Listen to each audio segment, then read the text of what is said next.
The dog was brought to the hospital to say goodbye to its owner, who had been in a coma for a long time. The hospital room was silent.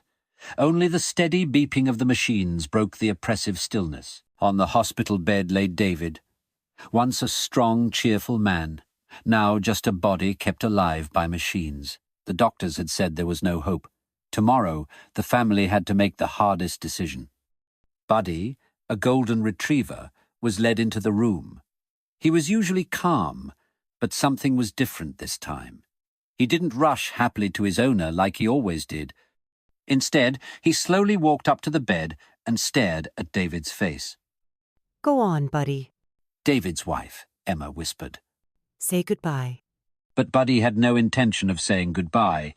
He gently nudged David's hand with his nose, then rested his head on his chest. He didn't move, didn't wag his tail, didn't whimper. He just lay there, as if waiting for something. Minutes passed. The doctors exchanged glances. "It's time," one of them said, hinting that the dog should be taken out. But just as the nurse stepped forward, Buddy suddenly twitched. His ears perked up, his tail stiffened. He jumped up, pressed his nose against David's face, and then barked loudly. Everyone flinched. "Quiet, Buddy," Emma whispered. But the dog wouldn't stop.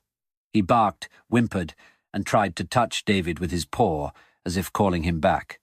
And at that moment, the monitors went wild. The steady heart rate line suddenly jolted. The weak signal turned into distinct beats. The doctors rushed to the bed. "Blood pressure rising, heart rate increasing." One of them murmured in disbelief. Emma held her breath.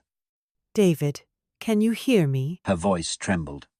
There was no response, only the beeping of the monitors, and Buddy's heavy breathing as he sat beside the bed, staring intently at his owner's face. "It could just be a fluctuation," the doctor said, but there was doubt in his voice. A few more seconds passed, and then David let out a weak, barely audible groan. Emma gasped, grabbing her husband's hand. "David, oh my God, David." His fingers twitched slightly. The doctors murmured among themselves. "Impossible," someone whispered. Buddy licked his owner's cheek again, wagged his tail, and whimpered as if urging him to wake up completely. And then David took a breather, deep, conscious breath. His eyelids fluttered, and a moment later, he opened his eyes. The first thing he saw was Buddy's face, filled with joy and loyalty. "Hey, buddy," he croaked. Tears streamed down Emma's face. The doctors couldn't explain what had happened, but everyone knew one thing. The dog hadn't come to say goodbye. He had come to bring his human back,